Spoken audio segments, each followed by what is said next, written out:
सबका अभिवादन। आपदाम अपहर्तारम दातारं सर्वसंपदां लोकाभिरामं श्रीरामं भूयो भूयो नमाम्यहम्। मनोजवं मारुतुल्यवेगं जितेन्द्रियं बुद्धिमतां वरिष्ठं वातात्मजं वानरयूथमुख्यं श्रीरामदूतं शरणं प्रपद्ये। जय गणेश। आज के सत्र में उपस्थित समस्त विज्ञ सुधी एवं सुहृद सहभागियों का सादर अभिवादन। आशा है हमारी आवाज आप तक स्पष्ट पहुंच रही होगी। रघुपति राघव राजा राम पतित पावन सीताराम।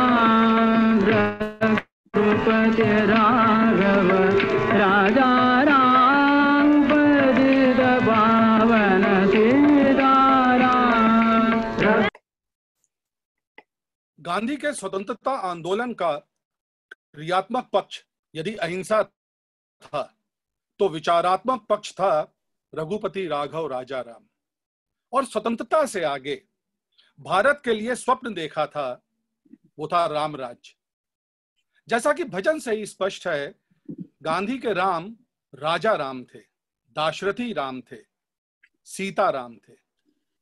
गांधी से करीबन 325 साल पहले इन्हीं सीता राम की महिमा गाकर लुप्त प्राय हो रही राम कथा को जिन्होंने न केवल पुनर्जीवित करा था बल्कि उसे हिंदी भाषी क्षेत्र की प्राण ऊर्जा में परिवर्तित कर दिया था, वो थे महाकवि तुलसीदास। महाकवि तुलसीदास, जिन्हें हम अधिकतर बाबा ही कहते हैं। उनका और हमारा संबंध शोधार्थी सा अध्ययन या अध्यापन का नहीं है, अपितु रंग कर्म का है। बाबा के जीवन संघर्ष पर आधारित स्वलिखित व मंचित नाटक जो चाहो उजियार की तैयारी में बाबा के व्यक्तित्व के जिन आयामों से रूबरू हुआ, वही आज आपसे साझा करूंगा। आज के सत्र में अनेक स्थल पर नाटक जो चाहो उजियार के अंशों को स्क्रीन पर शेयर करने के बाद उन अंशों की व्याख्या से बाबा के व्यक्तित्व के विभिन्न आयामों से आपका परिचय कराऊंगा। अपने नाटक जो चाहो उजियार में हमने तुलसी के व्यक्तित्व का पुनर्निर्माण नहीं करा है, अपितु तत्कालीन सामाजिक, राजनैतिक एवं धार्मिक परिप्रेक्ष्य में तुलसी की पुनर्व्याख्या करी है। एक बुरी खबर और है पंडित जी। काकी के बेटे को सिपाहियों ने इतना मारा कि काकी अम्मा बेहोश पड़ी हैं। अब तो हुआ क्या? राजा साहब के सिपाहियों के घोड़े काकी का खेत चरने घुस गए थे। काकी अम्मा के बेटे ने विरोध किया तो उनके ऊपर घोड़े दौड़ा दिए। फिर घोड़े के पीछे बांधकर कई कोस पे घुमाते रहे उसकी लाश। दुष्टों ने दुर्गति कर दी बेचारे की। हे राम, हे करुणा निधान। अंधकार हमारी चेतना पर हावी हो चुका है। जाओ, तब योग ध्यान का तो बोलबाला सर्वत्र है, किंतु चारित्रिक पतन ऐसा कि आत्मा कांप उठे।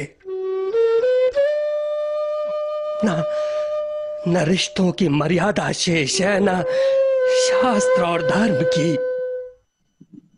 स्वार्थ सिद्धि का नाम ही पुरुषार्थ है। मार्ग दिखाओ। तुम्ही ने तो माई और रत्ना के रूप में अपने प्रेम और करुणा का दीपक आलोकित किया। यही दीपक तो मेरे अंधकार की पूरी सत्ता को चुनौती दे सका है प्रभु। हमारे मन की पापमयी कंदराओं को अपनी करुणा दीपक से प्रकाशित करो जानकी बल्लभ। हम पर कृपा करो गरीब नवाज। हम पर कृपा करो मर्यादा पुरुषोत्तम। कृपा करो, कृपा करो।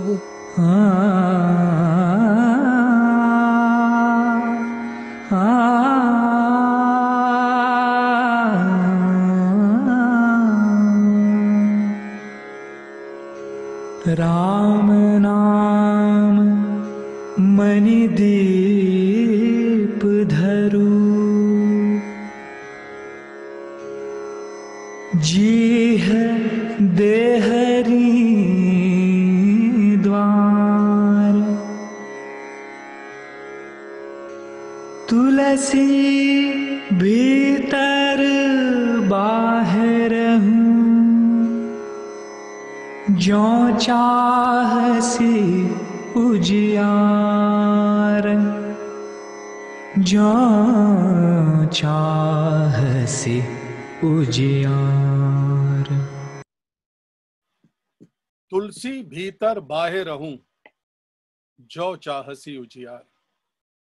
नाटक के इस अंश में तुलसी की वेदना का कारण मात्र व्यक्तिगत नहीं है, उसकी वेदना के सामाजिक, धार्मिक एवं राजनैतिक पहलू हैं। केवल अंतर्मन की व्यथा नहीं है, बाहर भी अंधेरा है, और दोनों अंधेरे राम नाम से ही दूर होंगे। श्रोताओं को पुनः याद दिला दूं कि तुलसी ये दोहा मानस के आरंभ में ही प्रकट कर देते हैं। तुलसी स्पष्ट कह रहे हैं कि वो केवल आध्यात्मिक उत्थान का ही नहीं, बल्कि सामाजिक विषमता, विसंगति को दूर करने का भी समाधान दे रहे हैं। अतः सर्वप्रथम हम तुलसी कालीन सामाजिक, राजनीतिक एवं धार्मिक परिदृश्य का परीक्षण करेंगे। मोहम्मद बिन तुगलक के समय के इतिहासकार जियाउद्दीन बर्नी लिखते हैं कि काफिर यानी हिंदू इस्लाम की खिदमत के लिए बने हैं। इस्लामिक शासक न केवल अपनी प्रजा के धार्मिक शोषण को बढ़ावा दे रहे थे, बल्कि उसका आर्थिक शोषण भी कर रहे थे। सहस्राब्दियों से अपनी फसल का 6वां हिस्सा कर के रूप में देने वाला किसान 1/3 से 2/3 तक फसल कर के रूप में देने पर विवश था। लेकिन कर देने वाले किसानों के लिए किसी भी इस्लामिक शासक ने सिंचाई के लिए नहर या तालाबों की कभी कोई व्यवस्था नहीं करी। मुगलों का शासन प्रजा के प्रति किसी प्रकार के नैतिक बंधन नहीं मानता था। मुगल शासन प्रणाली की रूपरेखा थी सभी प्रकार के सामाजिक कार्यों की अनदेखी। उन दिनों पड़ने वाले अकाल और उनके कारण मरने वाले जन सामान के लिए ही तुलसी ने कहा है, काली बार ही बार दुकाल परे, बिनु अन्न दुखी सब लोग मरे। शासकों द्वारा सतत शोषित, अकाल की ज्वाला से पीड़ित प्रजा की आर्थिक दशा का वर्णन इससे अच्छा क्या होगा। खेती ना किसान को, भिखारी को न भीख बली, बनिक को बनिज न चाकर को चाकरी। जीविका विहीन लोग सीधिमान सोच बस, कहे एक एक न सो कहाँ जाई का करी। वेद हूँ पुराण कही लोक हूँ बिलोकियत, साकरे सब पे राम रावरे कृपा करी। दारिद दसानन दबाई दुनि दीन बंधु, दुरित दहन देखी तुलसी हाहा करी। दुरित दहन देखी तुलसी हाहा करी, दुरित दहन देखी तुलसी हाहा करी। श्रोताओं को याद जी चित्र नहीं, टंडन जी चित्र नहीं दिखाई दिया। नहीं, इसका चित्र नहीं था, यह केवल ऑडियो ट्रैक थी। Okay okay. आपको याद दिला दें, भक्ति काल में बाबा एकमात्र कवि हैं जिन्होंने जन सामान्य की आर्थिक परेशानियों को अपनी रचनाओं में स्थान दिया है।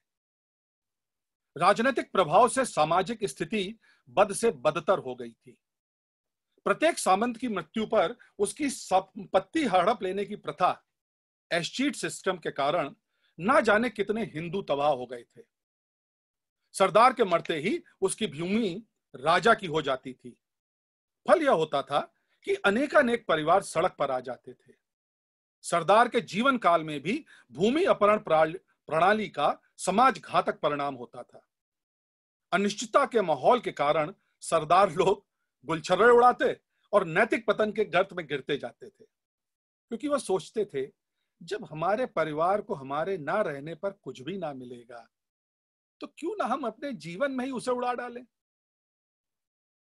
इस्लामिक एकेश्वरवाद से प्रेरित सूफी विचारधारा तथा कतिपय पंथ जो सनातन धर्म पर आघात कर ही रहे थे, धर्म के वास्तविक स्वरूप को विस्मृत कर चुके समाज को शासक वर्ग नित्य नए हथकंडों से और दिग्भ्रमित कर रहा था। अकबर के समय में एक पंथ चला जो प्रातः सम्राट के दर्शन किए बिना अन्न जल ग्रहण नहीं करते थे। उन्हें दर्शनिया कहा जाता था। प्रातः काल छज्जे पर खड़े होकर दर्शन देना अकबर की दिनचर्या का अंग हो गया था। दर्शनार्थियों का संप्रदाय अकबर से लेकर शाहजहां के काल तक चलता रहा। औरंगजेब ने इस नरपूजा का अंत कर दिया था। इस नरपूजा का ही ज्वलंत उदाहरण है तत्कालीन संस्कृत विद्वान पंडित जगन्नाथ द्वारा शाहजहां के सम्मान में लिखा दिल्लीश्वरौ वा जगदीश्वरौ वा धनेन माम पूर्युतुम समर्था अन्यै नृपालै परिदीयमानम शाकम वा स्यात् लवणम वा स्यात्। कवियों की दरबारी प्रवृत्ति की महाकवि तुलसीदास ने भी निंदा करी है। कीने प्राकृत जन गुण गाना सिर धुनी गिरा लागी पछताना। जो इस दरबारी प्रवृत्ति के नहीं थे वो भी सिर्फ भोग के साधन जुटाने के लिए ही विद्यार्जन कर रहे थे। उनकी इसी प्रवृत्ति पर महाकवि की टिप्पणी है। किस भी किसान कुल बनिक भिखारी भाट चाकर चपल नट चोर चार चेट की पेट को पढ़त गुण गढ़त चढ़त गिरी अटत गहन गन आहन अखेट की।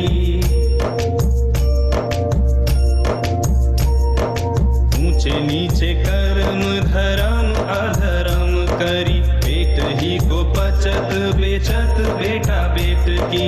तुलसी बुझाई एक राम घन श्याम ही ते आगे बढ़वागी ते बड़ी है आगे पेट की। आगे बढ़वागी ते बड़ी है आगे पेट की। आगे बढ़वागी ते बड़ी है आगे पेट की। इस दुर्दशा पर गुरु नानक जी का भी एक पद है जिसमें वो कहते हैं, कलयुग में कुरान ही प्रामाणिक ग्रंथ है, पोथी पंडित और पुराण दूर हो गए हैं। हे नानक, इस युग में परमात्मा का नाम ही रहमान पड़ गया है। देव स्थलों एवं तीर्थों की दशा भी चिंतनीय थी। वे नाना प्रकार के छल छद्म तथा अनाचार के अड्डे हो रहे थे। सुर सदननी तीरथ पुरन निपट कुचाली कुसाज मनहु मवासे मारी कली राजत सहित समाज। ऐतिहासिक साक्ष्यों पर दृष्टिपात करें तो तमिल प्रदेश में अलवर एवं नयनार संतों का प्रादुर्भाव 5वीं शताब्दी ईसा पूर्व या उससे पहले ही हो चुका था।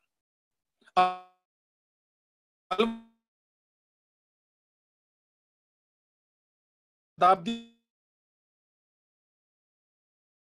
भरत खंडे आर्यावर्ते व सर्वत्रे बौद्ध धर्म अपने उफान पर था। बौद्ध धर्म के उफान को पहले पहल शांत करा आदि शंकर या अन्य स्रोतों की माने तो अभिनव शंकर ने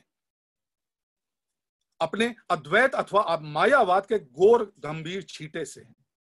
शंकर के अद्वैत ने आसेतु हिमालय बौद्ध धर्म का बौद्धिक आधार तो हिला दिया था, लेकिन जन सामान्य को ना तो वह समझ आया और ना ही जन सामान्य को उसमें लालित्य और माधुर्य मिला।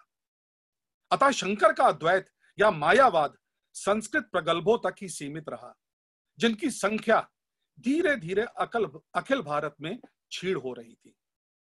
11वीं शताब्दी के अंत में श्री रामानुजाचार्य का प्रादुर्भाव हुआ, जिन्होंने विशिष्ट अद्वैतवाद के जरिए लोक प्रचलित वैष्णव और भागवत भक्ति का वेदांत से सायुज्य कराकर उपनिषद की प्रखर बौद्धिकता को लालित्य व माधुर्य प्रदान करा। निस्संदेह यही काल था भक्ति के अभ्युदय का। इसी भक्ति आंदोलन को कर्नाटक में सशक्त करा 13वीं शताब्दी में श्री माधवाचार्य ने अपने द्वैतवाद से। श्रोताओं को यह तो ज्ञात होगा कि नामदेव विट्ठल के उपासक थे। साहित्य में अनेकानेक प्रमाण उपलब्ध हैं कि नामदेव ने 1 दशक से अधिक समय पंजाब में व्यतीत करा था। कुछ साक्ष्य ऐसे भी मिलते हैं कि नामदेव ने एक लंबी अवधि काशी में भी व्यतीत करी थी। ऊपर वर्णित भक्ति की इस धारा के समानांतर एक और धारा संपूर्ण भारत में सशक्त हो रही थी। वो थी प्रांतीय भाषाओं में राम कथा का सृजन। लेकिन वो राम कथाएं वाल्मीकि रामायण का अनुवाद मात्र थी और कुछ एक में क्षेत्रीय दंत कथाएं भी सम्मिलित कर ली गई थी। उत्तर भारत वैष्णव भक्ति परंपरा के पहले संत संभवतः रामानंद ही थे। वो काशी के राघवानंद के चेले थे। राघवानंद का रामानुजाचार की परंपरा से कितना संबंध था यह तो निश्चित नहीं कहा जा सकता, लेकिन वैष्णव होते हुए भी रामानंद के कृतित्व, विचारों एवं शिष्य परंपरा में नाथ संप्रदाय की छाप स्पष्ट मिलती है। यही रामानंद संत कबीर रैदास, घनानंद, पीपा आदि के गुरु थे। इन्हीं रामानंद ने गुरु नानक से भी पहले पंगत भोज या लंगर का विचार क्रियान्वित करा था। वो अकबर की हुकूमत का दौर था और हिंदुस्तानी अपने पांव पैदल के आगे की दुनिया को कम ही जानता था। उसको हिंदुस्तान, दिल्ली, आगरा या लाहौर की खबर नहीं थी। उसकी जिंदगी गांव और जमींदारों तक महदूद थी। संत ज्ञानेश्वर, नामदेव, नानक, मीरा, सूर, कबीर और चैतन्य महाप्रभु गुजर चुके थे और अब तक इनकी प्रखर वाणी से देश में एक नई आध्यात्मिक सोच की जमीन तैयार हो चुकी थी। लेकिन हिंदी बोलने और समझने वाले एक विशाल क्षेत्र में कहीं कहीं धार्मिक सोच अब भी बड़ी संकुचित थी। धर्म पर मानो एक विशेष अधिकार सा था। साधारण समझ के लिए उसकी एक निश्चित परिभाषा थी और व्यक्तिगत खोज पर पाबंदी अब तक पूरी तरह टूटी नहीं थी। अपने देश और काल में ऐसे ही घुटन और उमस भरे माहौल में तुलसी आए थे। भले ही मुगल काल के भारतीय नागरिक, विशेषकर उत्तर भारत के ग्रामीण का संसार चंद कोस में सिमट कर रह गया था, लेकिन वैदिक भारतीय घुमंतु था। कन्याकुमारी से उत्तर करु और अनातोलिया से मणिपुर तक उसके पद डगर डगर नाप चुके थे। लेकिन सहस्राब्दियों के साथ जम्बू द्वीप के निवासी का भूगोल संकुचित होता गया और उसी के साथ संकुचित होती गई राम कथा, जिसकी एक झलक तुलसी रामचरितमानस के आरंभ में देते हैं। एक राम अवधेश कुमारा, तिनकर चरित विदित संसारा, नारी बिरह दुख लहऊ अपारा, भयऊ रोषु रन रावणु मारा। जो वाल्मीकि रामायण 24,000 श्लोकों का आकार ले चुकी थी, वो हिंदी भाषी हिंदू के पास मात्र चंद शब्दों में सिमट कर रह गई थी। राम कथा के संकुचन का एक बहुत बड़ा कारण था भारत का इस्लामीकरण, विशेषता उत्तर भारत का इस्लामीकरण होने के कारण संस्कृत ज्ञाताओं का लोप होना। राम का नाम तो सारे भारत में तब भी जपा जा रहा था, लेकिन सीताराम और रामराज को देने वाले मर्यादा पुरुषोत्तम राम विस्मृत हो चुके थे। ऐसी विकट परिस्थितियों में ही तुलसी ने दशरथ नंदन राम से अधिक मर्यादा पुरुषोत्तम जानकी वल्लभ राम की राम कथा को स्थापित करा। तुलसी राम भक्त नहीं था, तुलसी सीता राम भक्त था। ओम जी ने कहा था उनके जीवन में, कहूंगा कि तुलसी की जीवनी जो सर्वविदित है, उसके बारे में विद्वानों की सर्वसम्मति है कि वह पूर्णतः कपोल कल्पित है और इस पे डॉक्टर माता प्रसाद गुप्त का जो कार्य है, मैं उसमें कुछ जोड़ नहीं सकता हूं। मैं उसको फोटोकॉपी करके मैं श्रेय नहीं लेना चाहता हूं, इसलिए मैंने उसे पूरा साझा कर दिया है। जो शेष मैंने तुलसी को ढूंढा पाया, मैं वो आपको साझा कर रहा हूं। 60 के दशक में पंडित सीताराम चतुर्वेदी की अध्यक्षता में हिंदी एवं संस्कृत के तत्कालिक श्रेष्ठतम विद्वानों का एक संपादक मंडल गठित हुआ था, जिसने अपने अन्वेषण में पाया कि तुलसीकृत रामचरितमानस में 266 संस्कृत ग्रंथ संदर्भित हैं या उनसे सामग्री ली गई है। मैं इस टॉक के बाद वो पूरी लिस्ट में साझा करूंगा। यहां पर तुलसीकालीन सांस्कृतिक परिदृश्य का पुनः स्मरण कर लीजिए। उत्तर भारत में केवल काशी ही संस्कृत विद्वानों का केंद्र बचा था। उस समय जब संस्कृत ज्ञाता लुप्त होने लगे थे, तो ज्ञान पर वर्चस्व की मनोवृत्ति और प्रबल हो गई थी। अतः ग्रंथ अथवा शास्त्र परिवार या शिष्य परंपरा तक ही सीमित हो गए थे। ऐसे विकट काल में यदि तुलसी अपने मानस में 266 ग्रंथों को संदर्भित कर रहे हैं, तो दो निष्कर्ष निश्चित हैं। एक, उपरोक्त 266 ग्रंथों के लिए तुलसी ने अखिल भारत भ्रमण करा होगा। दूसरा, तुलसी को फोटोग्राफिक मेमोरी का वरदान रहा होगा। इस पूरे दृश्य को रामानुजाचार्य के जीवन की एक अत्यंत रोचक घटना से बेहतर समझ सकते हैं। मैं वो आलेख व्हाट्सएप पर मैंने ओम जी ने वो शेयर करा है। उस आलेख से पता चलेगा कि तुलसी ने क्या कठिनाइयां झेली होंगी। तुलसी का जिक्र की चर्चा हो और उनकी पत्नी का जिक्र ना हो, यह संभव नहीं। अतः अब हम लोग तुलसी के जीवन के इस पहलू का अन्वेषण करेंगे। बहुत खुश हो रत्ना, कुछ देर यहीं रुको ना। हो चुकी रसोई की तैयारी। प्रेम और भक्ति दोनों का कोई निश्चित समय होता है शास्त्री जी। तुलसी याज्ञवल्क्य के न हो पाया, लेकिन रत्ना मैत्रेयी अवश्य हो गई। रत्ना जी, हमारी भक्ति तो निस्वार्थ है, लेकिन प्रेम में तो स्वार्थ रचा बसा होता है। लोग आपके इस प्रेम की हंसी उड़ाते हैं। ज्ञात है। कहते हैं शास्त्री जी पत्नी भक्त हैं। तो क्या हुआ रत्ना, अपनी पत्नी का ही तो भक्त हूं ना। किसी बाई जी के पाजेब से तो नहीं बंधा। शक्ति विहीन शिव भी मात्र शव है, शव। फिर तुलसी तो एक साधारण मनुष्य है। पुरुष की शक्ति तो स्त्री ही है। आज तुम पुनः मेरे लिए बहुत बड़ा सहारा बन गई रत्ना। मुंह देखी बातें तो नहीं कर रहे हैं राम कथा मर्मज्ञ शास्त्री जी। राम बोला राम भक्त तो बचपन से था, किंतु उसे सिया राम भक्त तो तुमने ही बनाया रत्ना। तुम्हारी गृहस्थी में ही रहकर हमने जाना कि सदगृहस्थ को सीताराम की कितनी आवश्यकता है। तुम्हारे प्रेम की ही छांव में मैं जान पाया कि लोगों को निर्गुण निराकार राम नहीं, घर गृहस्थी ने संबंधों मर्यादाओं वाले राम चाहिए। तुम्हारी गृहस्थी ने ही हमें समझाया कि मर्यादा पुरुषोत्तम की महागाथा का मर्म ही गृहस्थों के लिए महामंत्र बन सकता है। यही हमारे समाज को दिशा भ्रम से बचा सकता है। मैं ये स्पष्ट कर दूं कि जो दूसरा आपने अंश देखा उसमें रत्ना सशरीर नहीं है, स्वप्न में है, वो ड्रीम सीक्वेंस है। वैसे तो दोनों नाट्य अंशों से तुलसी और उनके पत्नी के अंतः संबंध तथा तुलसी के कृतित्व में उनकी पत्नी का अवदान सुस्पष्ट है।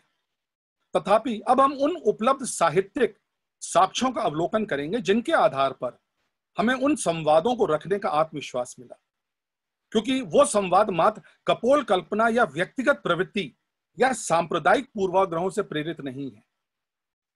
तुलसी बाबा के विवाह प्रकरण पर विचार विमर्श में वो स्थल अत्यंत महत्वपूर्ण है जहां वह अपनी राम कथा आरंभ करते हैं, जिस तरह आरंभ करते हैं और जिन पात्रों के द्वारा आरंभ कराते हैं। तुलसी की राम कथा आरंभ होती है भरद्वाज द्वारा याज्ञवल्क्य से आग्रह करने पर, और उसी स्थल पर भरद्वाज याज्ञवल्क्य को वो राम कथा भी सुनाते हैं जो उन्हें ज्ञात है। एक राम अवधेश कुमारा, तिनकर चरित विदित संसारा, नारी बिरह दुख लयऊ अपारा, भयऊ रोष रन रावण मारा। ये भरद्वाज उसी ऋषि कुल के वंशज हैं जिनके आश्रम में चित्रकूट जाते समय राम ने विश्राम करा था। इसको यूं भी समझ सकते हैं कि तुलसी की यह टिप्पणी अपने काल के उन संस्कृत विद्वानों पर है जिन्हें राम कथा का ज्ञान होना चाहिए था लेकिन था नहीं। गुरु नानक एवं कबीर की टिप्पणियों से ऐसा आभास मिलता है कि पंडित लोग राम नाम लेने से कतराते थे। तत्कालीन पंडितों का तर्क यह था कि वो तो शास्त्रज्ञ हैं, राम नाम तो नीच अनपढ़ लेते हैं। काहे मेरे बामन हरि न कहई, राम न बोलही, पांडे दोजक भरई।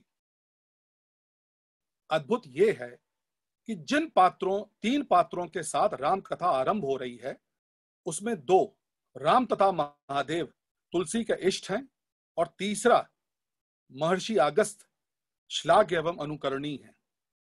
तीनों तुलसी की राम कथा में उस स्थल पर पत्नी के वियोग से पीड़ित हैं या होंगे। ध्यान दें कि राम जब अगस्त आश्रम में जाते हैं तो वहां बाबा तुलसी ने अगस्त पत्नी लोपामुद्रा का कोई उल्लेख नहीं किया है। जिस देश काल में तुलसी राम कथा रच रहे थे, उस काल में पर स्त्री की वासना में जान लेने और देने के अफसाने तो जगत विख्यात हैं, लेकिन ब्याहता स्त्री के लिए इस तरह का विलाप ना तो समाज में होता था, ना साहित्य में चर्चा थी। क्या तुलसी ये कहना चाह रहे हैं कि एक पत्नी व्रत में रहते हुए पत्नी विछोह पर दुखी होने से और विलाप करने से रिश्तों की मर्यादा भंग नहीं होती है, अपितु वह पुष्ट ही होती है और पुरुष के पुरुषोत्तम शिखर अधिरोहण में कारक होती है? तुलसी का यह प्रयास उस काल में है जब चंद सिक्कों और जमीन के टुकड़ों के लिए रिश्तों की बलि चढ़ा दी जाती थी। तुलसी बाबा को भक्त कवि का खिताब दे हमने उनके मंतव्य को भुला दिया है। बाबा तुलसी की राम में अगाध श्रद्धा थी, लेकिन वो अनुयायी थे सीतापति, दशरथ नंदन, भरत लक्ष्मण शत्रुघ्न भ्राता, विश्वामित्र दीक्षित, अहिल्या के दर्द को समझने वाले, केवट से परिहास करने वाले, शबरी के सम्मुख नतमस्तक होने वाले और समाज के हाशिए पर खड़े वानर महाबली हनुमान को गले लगाने वाले मर्यादा पुरुषोत्तम राम के। तत्कालिक देश काल में परिवार संस्था जीर्ण शीर्ण एवं खंडित हो चुकी थी और तुलसी बाबा उस अभाव के दंश को बचपन से युवावस्था तक झेल चुके थे। वो रत्ना का प्रेम था जिसने फिर पुष्ट करा था उनके मानस में अंकुरित होते विचारों को कि परमात्मा की भक्ति से परलोक में बैकुंठ धाम तो मिल जाएगा, लेकिन यदि परिवार संस्था खत्म हो गई तो ये धरती नर्क हो जाएगी।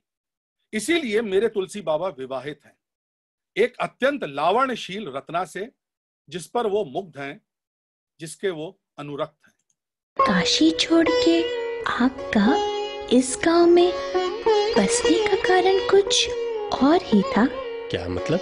आप ही तो कहते हैं कि तुलसी को तो श्री राम जानकी के चरणों की सेवा करनी है, तो फिर वहां रह के भला राजा साहब की सेवा करने से कैसे बच पाएंगे? आप ही कहते थे कि हम दरबार में मुहूर्त बांचने वाले शास्त्री नहीं हैं। रत्ना, तुलसी मात्र अपने लिए तो ये उद्यम नहीं कर रहा। अपने पारिवारिक उत्तरदायित्व का निर्वाह करना कोई पाप नहीं। आप ही कहते हैं कि आतताइयों के बीच रहकर आप राम कथा के प्रसार की अपनी अभिलाषा पूरी करना चाहते हैं। यही स्वप्न तो देखते आए हैं ना आप हरदम।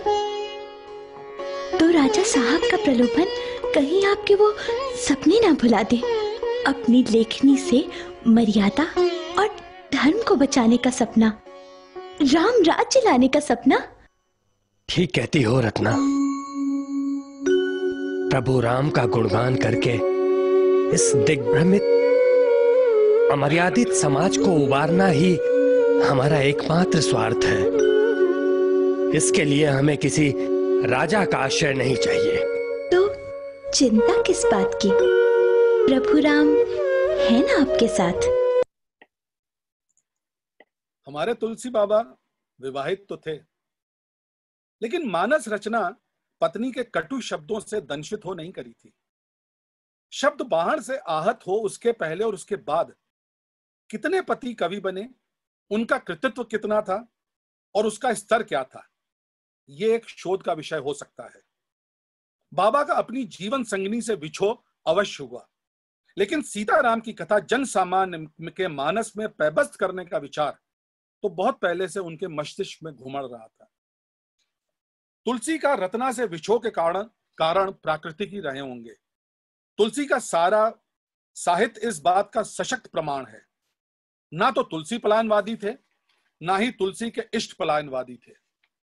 पत्नी विछोह में रावण हंता राम ने समुद्र पर पुल बांध दिया था और शिव शंभू ने यज्ञ विध्वंस कर अपने ससुर का सिर धड़ से अलग कर दिया था। अतः तुलसी अपनी पत्नी का त्याग नहीं कर सकते थे, लेकिन विछोह तो हुआ और यही विछोह प्राण ऊर्जा है रामचरितमानस की। मानस में विछोह की सर्वोत्तम अभिव्यक्ति है सुंदर कांड में, और उस विछोह की वेदना के वाहक हैं वानर दूत मुख्यम बाल ब्रह्मचारी हनुमान। जो वाल्मीकि के हनुमान से इतर संदेश पहुंचाने में अपने शब्दों में किसी भी स्थल पर मर्यादा का उल्लंघन नहीं करते हैं। और यह तुलसी की कल्पनाशीलता नहीं थी अथवा अनायास नहीं हुआ। बाबा तुलसीदास सशक्त समाज के लिए बहुआयामी बिंब रच रहे थे। हनुमान ज्ञान गुण सागर, जय कपीस तिहु लोक उजागर, रामदूत अतुलित बल धामा, अंजनी पुत्र पवन सुत नामा, महावीर विक्रम बजरंगी, सुमति निवार सुमति के संगी, कंचन बरन विराज सुवेशा, कानन कुंडल कुंचित केसा। उत्तर भारत या हिंदुस्तानी भाषी क्षेत्र में हनुमान की लोकप्रियता के आधार तुलसी है। समस्त उपलब्ध साहित्यिक एवं ऐतिहासिक तथ्य बारंबार इसी अवधारणा को पुष्ट करते हैं। तुलसी के हनुमान बाल ब्रह्मचारी हैं, लेकिन दक्षिण भारतीय शास्त्रों में हनुमान का विवाह भी वर्णित है। पराशर महर्षि कृत पराशर संहिता में सूर्य की पुत्री सुवर्चला से विवाह का उल्लेख है। वाल्मीकि रामायण में वर्णित हनुमान वानर दूत मुख्यम तो हैं, लेकिन अनन्य राम भक्त कितने हैं, यह एक विस्तृत तथा अंतहीन चर्चा का विषय है। वाल्मीकि रामायण से इतर संस्कृत साहित्य एवं पुराणों में हनुमान वर्णित तो हैं, परंतु विस्तार से नहीं। ऐसा कोई आभास नहीं मिलता है कि वो लोकप्रिय हैं। यह अवश्य है कि शैव, शाक्त, वैष्णव तथा जैन तंत्रों में भी हनुमान उपस्थित हैं, लेकिन यह भी ध्यान देने योग्य है कि उन्हीं संप्रदायों में उनको समर्पित एक भी स्तुति उपलब्ध नहीं है। स्वामी रामानंद रचित आरती कीजय हनुमान लला की हिंदी में हनुमान को अर्पित संभवतः प्रथम रचना है। स्वामी रामानंद को यदि हनुमान पर रचना करने वाला पहला भक्त मान लें, तो उसके बाद बहुत अरसे तक केवल तुलसी ही है जो केवल हनुमान चालीसा ही नहीं, अन्य पदों की भी रचना करते हैं। लेकिन एक प्रश्न अनुत्तरित है। मर्यादा पुरुषोत्तम राम पर अतीव श्रम साध्य और अनुपमेय ग्रंथ की रचना करने वाले तुलसी बाबा को हनुमान को लोकप्रिय करने की जरूरत क्यों महसूस हुई थी? उन्होंने काशी के 80 मोहल्ले में आंजनेय समर्पित संकट मोचन मंदिर स्थापित करा, जहां हनुमान राम दरबार के द्वारपालक है, ना कि राम दरबार के सभासद। काशी में जो अन्य हनुमान मंदिर प्रतिष्ठित करे, उनके साथ अखाड़े भी बनाए थे बाबा ने। प्रणाम तुलसीदास जी। आइए आइए मधुसूदन भाई, टोडरमल जी, आइए आइए आइए। प्रणाम तुलसीदास जी। बहुत दिनों से एक जिज्ञासा थी मन में, सोचा था कि किसी दिन आपसे मिलकर शांत करेंगे। आपकी जिज्ञासा है तो महत्वपूर्ण ही होगी। जी, सुना है आप पूरी काशी में हनुमान मंदिरों की स्थापना कर रहे हैं। पूरी नगरी में नहीं, हनुमान फाटक से लेकर 80 घाट तक केवल 12 स्थानों पर। हाँ, यही तो। काशी में शिव के अवतार हनुमान की स्थापना तो हमारे लिए आश्चर्य नहीं, किंतु 12 स्थानों पर। सरस्वती जी, इस प्रश्न की अपेक्षा आपसे तो नहीं थी भाई। पूरे भारत में शिव जी के यदि 12 ज्योतिर्लिंग हैं, तो शिव की नगरी में रुद्रावतार हनुमान के भी तो 12 मंदिर होने चाहिए ना। जैसे शिव की भक्ति के लिए किसी मध्यस्थ की आवश्यकता नहीं है, वही आचार शैली तुलसी बाबा ने हनुमान के लिए भी प्रयुक्त करी। और जो भूत प्रेत शिव के गण थे और उनके द्वारा नियंत्रित होते थे, वही अब हनुमान के नाम मात्र से डरने लगे थे। यदि तुलसी बाबा ने भूत पिशाच निकट नहीं आवे, महावीर जब नाम सुनावे, यह विचार ना दिया होता, तो आज चप्पे चप्पे पर जितनी पान की दुकानें नहीं हैं, उससे कहीं अधिक तांत्रिक डेरा जमाए बैठे होते। लोग अब छोड़ दो बच्चे का मोह, इसे गाने का प्रबंध करो, गाने का। अभी तक तो बचा रहे थे इसे, और अब कहते हो कि बच्चे का मोह छोड़ दो। ना जाने न काली मुर्गी न मुर्गा, बस थोड़ा सा सिंदूर लगा देना हनुमान जी पर, और सिया राम का नाम हृदय से लेती रहना, बच्चा ठीक हो जाएगा। पत्थर की इस बटिया में भी हनुमान जी की शक्ति है। यदि पूरे विश्वास से हनुमान जी से प्रार्थना करो तो ये बालक अवश्य ही अच्छा हो जाएगा। बालक के ठीक होने के बाद इन्हें पीपल के पेड़ के नीचे रख देना। भूत पिशाच कभी तुम्हारी तरफ आंख उठाकर भी नहीं देखेंगे। तुलसी बाबा का हनुमान को प्रचारित करने का अभियान संभवतः 16वीं शताब्दी के छठे दशक में आरंभ हुआ था। सुदूर दक्षिण में 16वीं शताब्दी के आरंभ में आज के कर्नाटक और तब के हम्पी राज में सम्राट कृष्णदेव राय के राजगुरु स्वामी व्यासराज, जो व्यास तीर्थ भी कहलाते हैं, 732 आंजनेय मंदिर स्थापित कराए थे। उत्तर भारत में उपलब्ध हनुमान मंदिरों की ऐतिहासिकता का यदि विवेचन करें तो संकट मोचन से प्राचीन हनुमान मंदिर केवल राजस्थान में बालाजी महाराज का है। बालाजी महाराज के संदर्भ में यह उल्लेखनीय है कि वो भूत प्रेत से व्याधित व्यक्तियों की शरण स्थली है। शास्त्रों के अनुसार प्रेतराज हनुमान के अग्रज हैं। लेकिन यह तुलसी बाबा की प्रयोग धर्मिता का कमाल है कि प्रेतराज के समस्त गुण आज बालाजी हनुमान में समाहित माने जाते हैं। सुदूर दक्षिण के व्यासराज तथा निकटस्थ तुलसी बाबा में समानता यह है कि दोनों समाज के बहुसंख्यक वंचित वर्ग को समाज की मुख्य सांस्कृतिक तथा वैचारिक धारा से जोड़ने के लिए प्रयोगशीलता से सामाजिक वर्जनाओं को तोड़ने में उद्यत थे।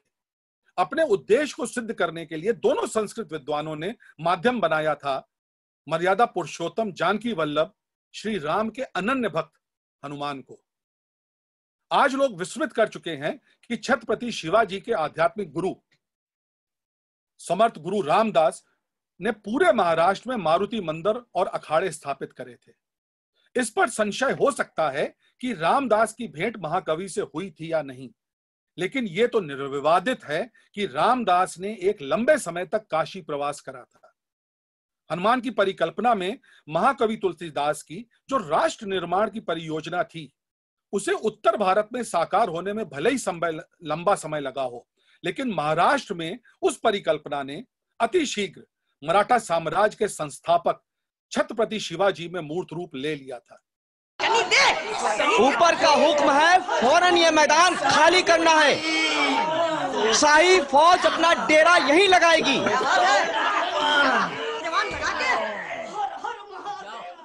फौरन ये जगह खाली करो। शाही फौज डेरा डालेगी यहाँ तो पहले से ही हनुमान जी का डेरा पड़ा हुआ है। यहाँ उनका मंदिर है और वहाँ रामकथा होने जा रही है। कहाँ है मंदिर? ये तो अखाड़ा है। अखाड़े के अंदर मंदिर नहीं दिखाई दे रहा। अभी बताते हैं। संवत 1605 ईस्वी में अकबर ने राम सिंह लिखित एवं धनुर्धारी राम का अनुगमन करती सीता वाली स्वर्ण एवं चांदी की मुद्रा जारी करी थी। ये क्या? सीताराम की छवि अंकित स्वर्ण मुद्राएं? जी हाँ गोसाई महाराज, जिले सुभानी के हुक्म से शाही टकसाल ने इसे खास तौर पर तैयार किया है। इस मुद्रा पर प्रोफेसर वासुदेव शरण अग्रवाल का वक्तव्य अति महत्वपूर्ण है। इसमें कोई संशय नहीं कि अग्रभाग पर अंकित दंपति राम और समर्पित पत्नी सीता ही हैं, क्योंकि विवेचनीय सिक्के पर भी राम सिंह ही लिखा है। राम सीता किस्म का सिक्का मुगल मुद्रा में सबसे दुर्लभ है। चांदी में तो अनन्य अद्वितीय, सीता की जगह सिंह का प्रयोग विचारणीय है। अनेकानेक विद्वान ये सिद्ध कर चुके हैं कि भारतीय इतिहास में राज्यारोहण, राज परिवार के विवाह या अन्य किसी मांगलिक अवसरों पर प्रतीकात्मक यादगार रूप में तो राम सीता की छवि अंकित मुद्राएं जारी हुई हैं, लेकिन किसी भी काल में राम सीता अंकित मुद्राओं को विपणन अथवा शासकीय उपयोग के लिए जारी करने के प्रमाण नहीं है। इस प्रकार राम सिंह अंकित अकबर की स्वर्ण रजत मुद्राएं अपने में विलक्षण तथा अद्वितीय हैं।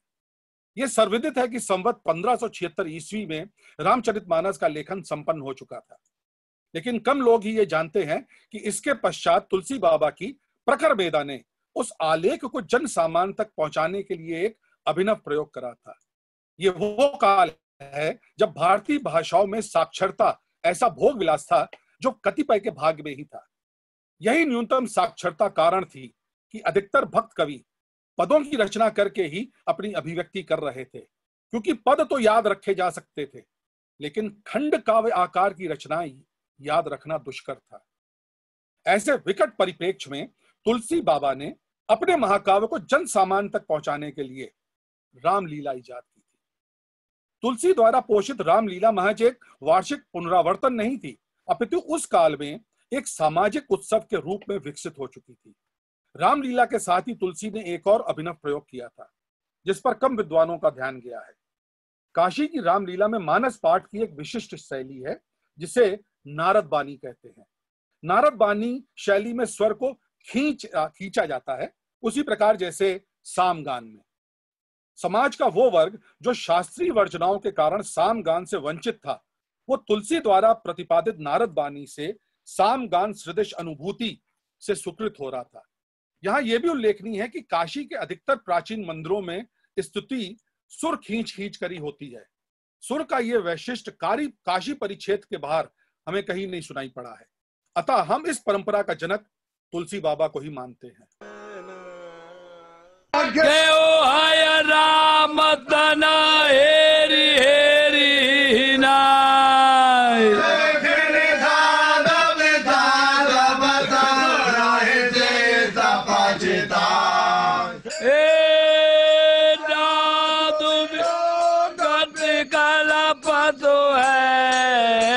आए दिन मानस से संबंधित चमत्कारों की सूचनाएं आ रही हैं, परंतु इन सब चमत्कारों के पीछे कारण क्या है, ये मैं आज तक नहीं समझ सका। मेघा भगत जी, सबसे बड़ा चमत्कार तो तुलसी स्वयं है।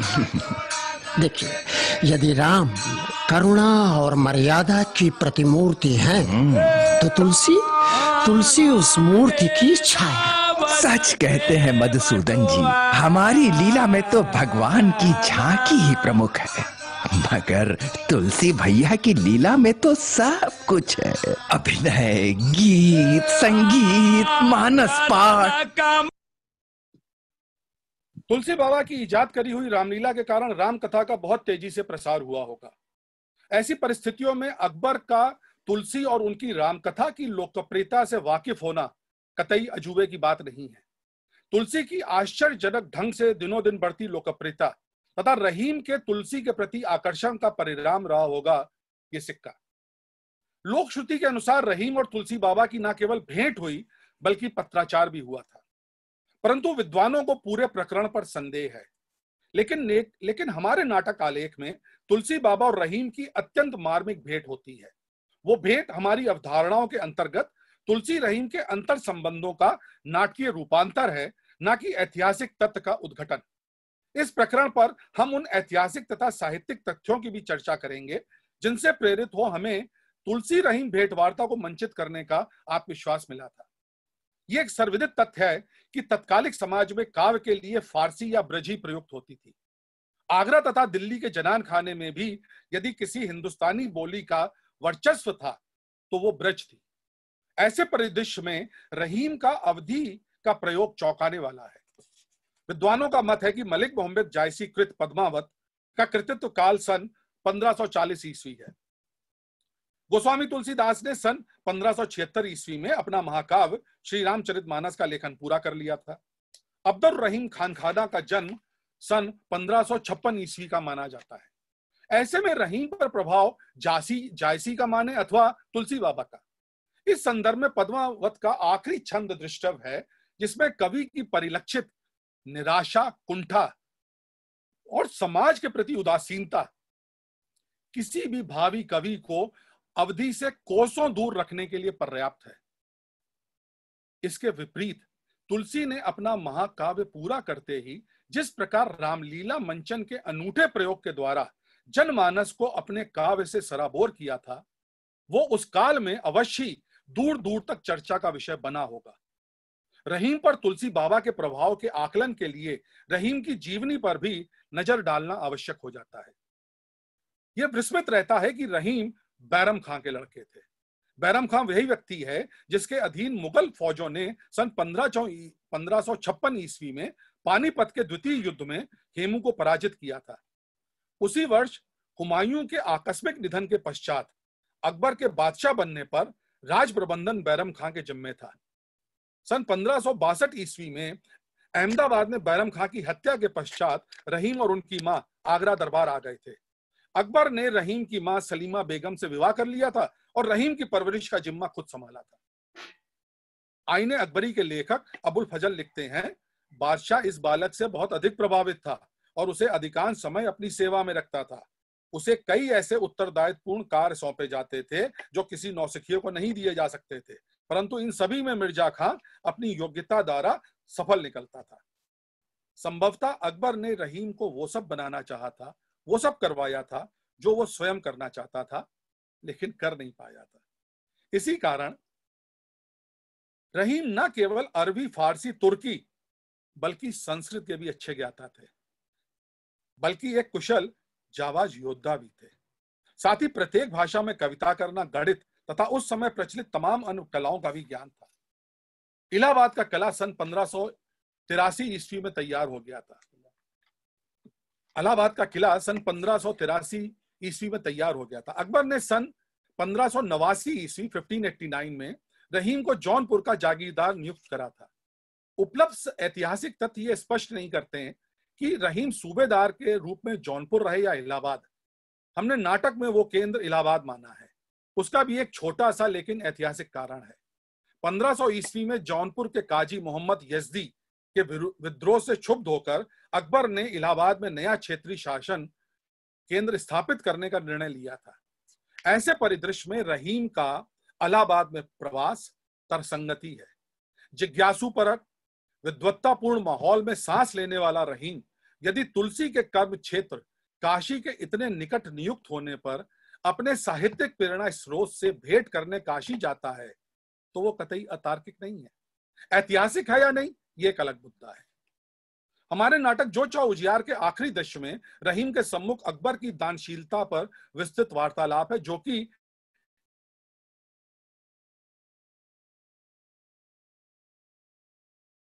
अपने राज्य में प्रचलित अनेक धर्मों, संप्रदायों, मतों की आर्थिक सहायता करी थी। इन्हीं तथ्यों के साथ जब हम काशी के संकट मोचन तथा काशी में ही 11 अन्य हनुमान मंदिरों का प्रत्येक मंदिर से संबद्ध अखाड़े का अस्तित्व होने के प्रमाणों पर मनन करते हैं तो तुलसी बाबा का मठ न स्थापित करना एक अत्यंत महत्वपूर्ण सुविचारित निर्णय के रूप में सामने आता है।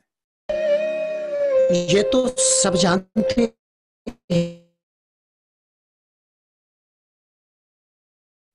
हो आजकल तो इन दिनों बनारस में मठ बनाने के लिए जमीन का मिल जाना मामूली बात है।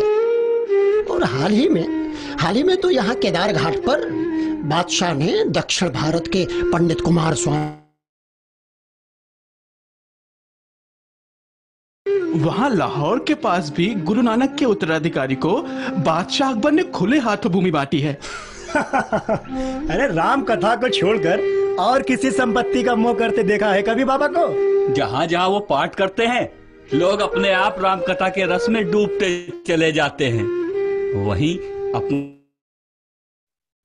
आप बन जाता है बाबा का मन। काशी स्थित संकट मोचन मंदिर के सन 2013 ईस्वी तक पीठासीन महंत तथा गंगा सफाई अभियान को समर्पित पंडित वीरभद्र मिश्र तुलसी बाबा, संकट मोचन और अपने परिवार के संदर्भ में स्पष्ट वक्तव्य देते थे। मैं और मेरा परिवार मंदिर की गद्दी पर तो हैं, लेकिन हम गोस्वामी तुलसीदास के उत्तराधिकारी नहीं हैं। उनके वक्तव्य में यह निहित होता था कि ना तो तुलसी बाबा मंदिर स्थापना के पश्चात खुद वहां गद्दी नशीन हुए थे और ना ही किसी अन्य को वो अधिकार दिया। तुलसी बाबा का अभियान था मर्यादा पुरुषोत्तम जानकी वल्लभ श्री राम की कथा जनमानस तक पहुंचाने का। राम कथा तथा उसके उपादानों पर केवल जन सामान्य का हक था। इसीलिए मठ न बनाने का निर्णय लेकर भविष्य में भी अपने कृतित्व पर किसी व्यक्ति या संस्था के हावी होने की संभावनाओं का जड़ से ही उन्मूलन कर दिया था। आज भी पाश्चात्य विद्वान तथा उनके विचारों से प्रभावित भारतीय विद्वान ये उलाहना देते हैं कि भारत में आज तक पुनर्जागरण व धार्मिक सुधार नहीं हुआ। यह कितना निराधार एवं मिथ्या है, ये अगले चंद क्षणों में श्रोताओं को स्पष्ट हो जाएगा। यूरोप के पुनर्जागरण एवं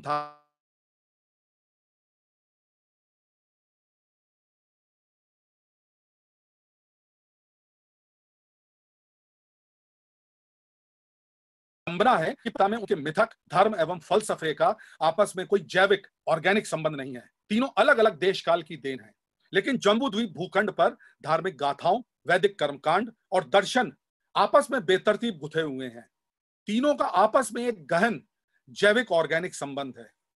यदि हम नाथ संप्रदाय के महान योगदान को नजरअंदाज भी कर दें तो भारतीय पुनर्जागरण एवं धार्मिक सुधार के नवीनतम चरण का शुभारंभ श्री रामानुजाचार्य ने किया था, वो भी 11वीं शताब्दी में यूरोप से 2 शताब्दी पहले। पुनर्जागरण इसलिए कि सहस्राब्दियों पुराने औपनिषदीय दर्शन को पुनर्व्याख्यायित कर जन सामान्य से जोड़ दिया था।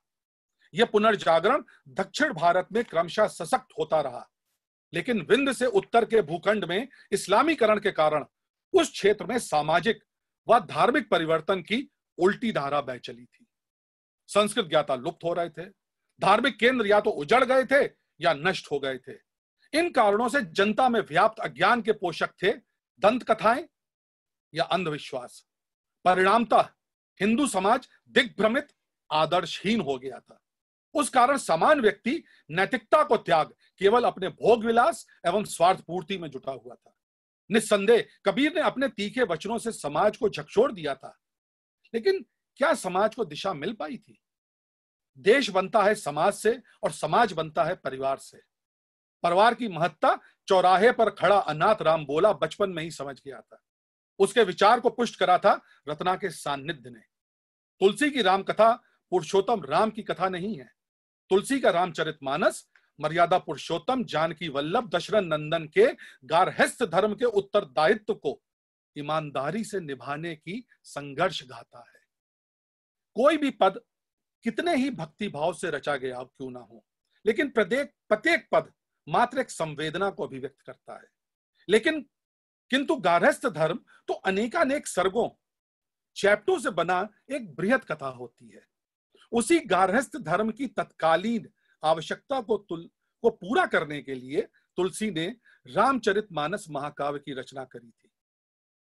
इस समस्या का राजनीतिक दृष्टिकोण यह है कि विद्वानों के अनुसार राष्ट्र को परिभाषित करते हैं ध्वज और भाषा, लेकिन राष्ट्र की आधारशिला होता है उसका संविधान। लेकिन संविधान है क्या? सामाजिक सांस्कृतिक अवधारणाओं की आधिकारिक सर्वसम्मति ही संविधान होता है।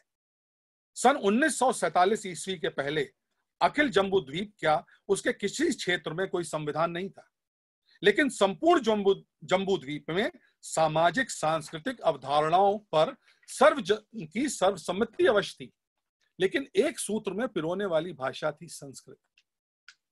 रामचरितमानस में थे वो सर्वमान सिद्धांत एवं अवधारणाएं जिनके सहारे जम्बूद्वीप वासी ने सदियों के झंझावत सफलतापूर्वक सहे थे। तुलसी के भागीरथी प्रयास की महानतम विशिष्टता थी कि आज हम लोग अनदेखी कर देते हैं। तत्कालीन उत्तर भारत में सामान्य जन के पास कोई भी धार्मिक ग्रंथ नहीं था, क्योंकि उसे संस्कृत का ज्ञान नहीं था।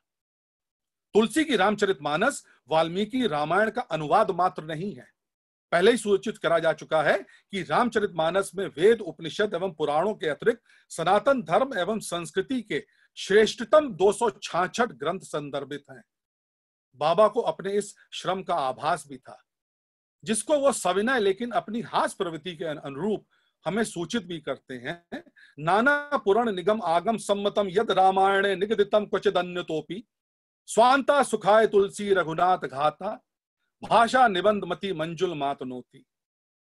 ये उल्लेखनीय है कि मानस में राम कथा केवल 1/3 अंश है, शेष नीति है। लेकिन बाबा वहीं नहीं रुके थे। उस निरक्षर जनता को जागृत करने के लिए रामलीला के जरिए सामान्य जन तक सरल भाषा में सनातन संस्कृति की अविरल निर्मल मोक्षदायिनी धारा को पहुंचाया था। जरा कल्पना कीजिए, अगर 16वीं शताब्दी के अंत में बाबा ने मानस की रचना नहीं करी होती और रामलीला का सूत्रपात ना करा होता, तो आज उत्तर भारत में हिंदुओं का धर्म बोध क्या होता। ये था वो भगीरथ प्रयास जिसने इस्लामी टिड्डी दल और 2 सदी के ब्रितानी ताप में भी सनातन कमल को कुम्हलाने नहीं दिया। वो रामचरितमानस ही था जिसने सहस्राब्दी से खंडित जम्बूद्वीप की चेतना को संगठित जनमानस में राष्ट्रबोध पुनः अंकुरित करा था। उसी राष्ट्रबोध को अपना संबल बनाया था मोहनदास करमचंद गांधी ने। निश्चय ही महाकवि युग दृष्टा थे, क्योंकि उनके विचार, उनके बिंब न केवल सुदीर्घ परंपरा से जुड़े थे, बल्कि आगत भविष्य के पदचाप को भी ध्यानपूर्वक सुन रहे थे। तभी तो मानस की समाप्ति में जब वो अपने इष्ट मर्यादा पुरुषोत्तम राम से अपने लिए भक्ति का अनुग्रह मांगते हैं, तो वो समस्त पुरातन बिंबों को किनारे रखते हुए एक नूतन बिंब गढ़ते हैं, जिसे आने वाली सदियां भी जल्दी समझ नहीं पाई। मानव सभ्यता के 2 कारक रहे हैं, अर्थेच्छा एवं कामेच्छा। यह तुलसी की व्यवहारिकता है कि वो इन दोनों को नकार,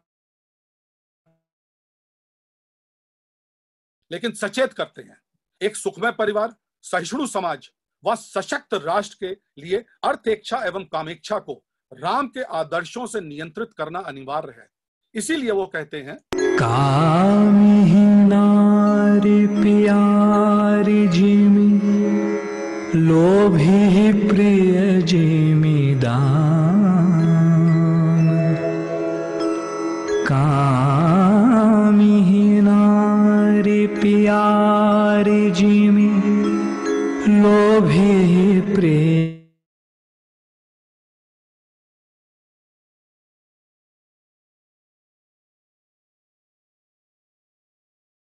तिमि रघुनाथ निरंतर, प्रिय लागहु मोहि राम। तिमि रघुनाथ निरंतर, प्रिय लाग। मैं अपने श्रोताओं को, सहभागियों को हार्दिक धन्यवाद देता हूं कि उन्होंने इतने लंबे वक्तव्य को धैर्यपूर्वक सुना। मैं आपको धन्यवाद देता हूं कि एक विस्तृत विचार को आराम से रखने के लिए अवसर मिला। हार्दिक धन्यवाद आप सबका।